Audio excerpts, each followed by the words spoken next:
মারুফ না ভাই খারা খারা খারা খারা কি ব্যাপার ভাই তোরা কখন এসেছিস কবে এলি কিচ্ছু তো জানি না আগে জানাই যাবি না সমস্যা কি তোমার? হ্যাঁ, রাস্তার মধ্যে অসভ্যর মতো চিল্লাচ্ছ, কি সমস্যা তোমার?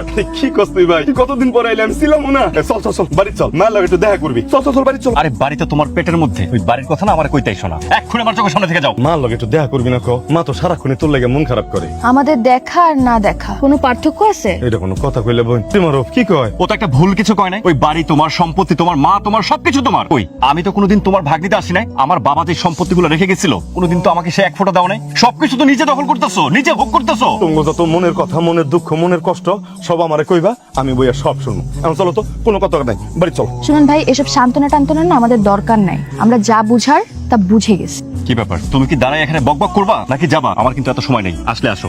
বোন আমার কথাটা শোনো ভাই ও ভাই ভাই একটু খারাপ না ভাই আমার কথা কি রে জোসনা কবে এলি তুই শেষ কি শেষ শেষ মানে শ্বশুর বাড়ির পাট একেবারের জন্য শেষ করে চলে আসলাম।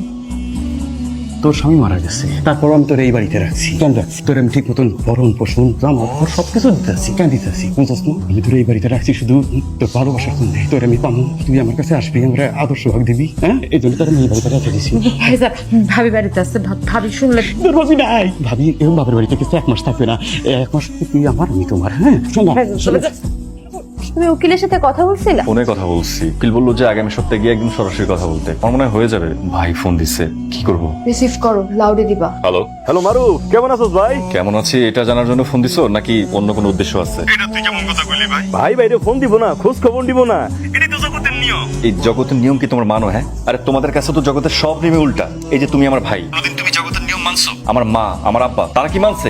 আসছে আমার জগতের নিয়ম শিখাইতে। দেখ মারু উল্টা পাল্টা কথা কইস না আমি কখনো নিজের ভালো মন্দ দেখি নাই ভাই সব সময় তোকে ভালো মন্দ দেখার চেষ্টা করছি যদি কোনো চাওয়া থাকে অভিযোগ থাকে তোরা আয় বাড়িতে মা আছে আমরা দুই ভাই মিলে বসি একটা সিদ্ধান্ত হয়ে যাবো আমার কি মনে হয় জানো, তুমি চিরদিন বাইচা থাকবা, কোনোদিনও মরবা না। যদি তোমার মরার চিন্তা থাকতো না তাহলে এই সম্পত্তিগুলো ভাগ করার আগে একবার আমার কথা চিন্তা করতা। মারো আবার তুই উল্টা পাল্টা কথা কইতেছস আমার কাছে সারা জীবন যা ন্যায্য মনে হইছে ভালো মনে হইছে সেটাই আমি করছি শুধু আমার জন্য নাই সংসারের জন্য তোর জন্য আমার জন্য মায়ের জন্য সবার জন্য আর চিরদিন আমার কাছে যা ন্যায্য মনে হইব ভালো মনে হইব আমি সেটাই করবো এইখান থেকে কেউ আমার সরাইতে পারবো না কি বললা তুমি? তোমার যখন যা ইচ্ছে তুমি তাই করবা? তুমি শুধু আমার বড় ভাই দেখে আমি চুপচাপ সবকিছু সহ্য করতেছি। এই দেশে কি কোনো আইন কানুন নাই, কোনো বিচার সালিশ নাই? তোমার মগের মুলুক পাইছো নাকি তোমার যা ইচ্ছা তাই করবা? এ দাও তো, আপনার এইসব আচরণের কারণে না আমাদের কোনোদিন আপনার মুখ দেখতে পর্যন্ত ইচ্ছা হয় না। খবরদার বলে দিচ্ছি আর কোনোদিন ফোন দিবেন না, কথাটা যেন মনে থাকে।